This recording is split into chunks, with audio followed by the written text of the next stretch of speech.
पूर्वांचल की सियासत में एक लंबे अरसे से गहराई तक जमी जड़ों को झटका तब लगा जब हेट स्पीच मामले में दोषी पाए गए सुभाषपा नेता अब्बास अंसारी को 2 साल की सजा सुनाई गई और महज 24 घंटे के भीतर उनकी विधायकी रद्द कर दी गई।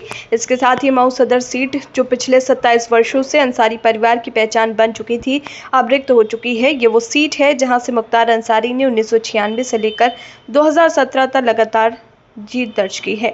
भले ही पार्टी बदली हो, पर जनता का समर्थन बना रहा। 2022 में जब मुख्तार अंसारी के बेटे अब्बास अंसारी ने सुभाषपा सपा गठबंधन से जीत दर्ज की तो लगा कि ये विरासत आगे बढ़ेगी, लेकिन अब्बास के एक मंची बयान ने पूरी तस्वीर ही बदल दी। अब जब ये सीट उपचुनाव की ओर बढ़ रही है, सियासी गलियारों में एक बार फिर हलचल शुरू हो गई है।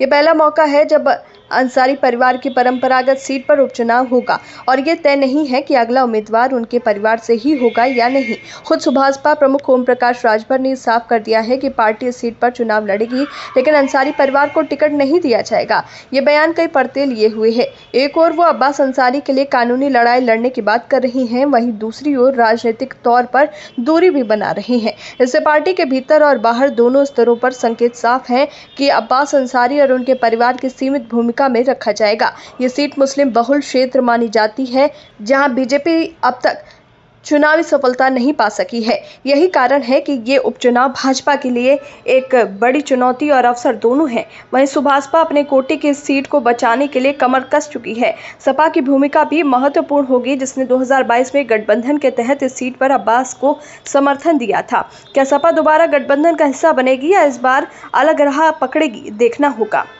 इस पूरे घटनाक्रम के बीच एक और विवादास्पद मोड़ तब आया जब राजभर ने अवैध मदरसों को लेकर जमीयत उलेमाए हिंद के अध्यक्ष अरशद मदनी पर तीखे आरोप लगाए।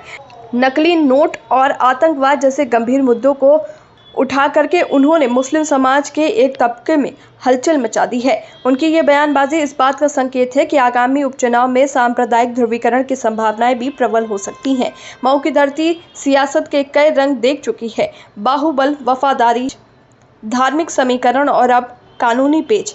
ये उपचुनाव सिर्फ एक सीट की लड़ाई नहीं है, बल्कि पूर्वांचल की राजनीतिक धारा की दिशा तय करने वाली परीक्षा बन चुका है। अंसारी परिवार की गैर मौजूदगी में क्या कोई नया चेहरा जनता के भरोसे पर खरा उतर पाएगा, या फिर इस सीट की तकदीर और तस्वीर पूरी तरह से बदल जाएगी? ये फैसला अब मऊ की जनता को करना है।